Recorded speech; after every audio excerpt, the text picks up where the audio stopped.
Sepeda motor lengit disentak maling pas parkir di Jalan Profesor KH Zainal Abidin Fikri. Siko mahasiswi UIN Raden Patah Palembang datangi SPKT Polrestabes Palembang bikin laporan polisi. Apes yang dialami Siko mahasiswi UIN Raden Patah Palembang bernama Kalista Ramadana harus kehilangan sepeda motor pas diparkir di Jalan Profesor KH Zainal Abidin Fikri pada Kamis liwat. Akibat peristiwa tersebut, mahasiswi warga Tulung Selapan Oki datangi sentra pelayanan kepolisian terpadu SPKT Polrestabes Palembang bikin laporan polisi. Dikatakan Kalista, motor Honda Beat Street warna coklat dengan nomor polisi BG 4689KBF diparkirnya di luar kampus dengan keadaan dikunci setang. Tapi pas nak balik, selik motor sudah tidak katik lagi. Ke kampus kan ada kegiatan.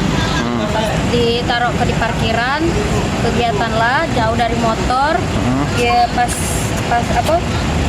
nak balik selesai kegiatan sekitar 5:30 nak ke parkiran jam 6 motor udah katik dicari-cari udah katik sampai lah jam 8. Laporan sudah diterima petugas SPKT. Selanjutnya ditindaklanjuti Satreskrim Polrestabes Palembang.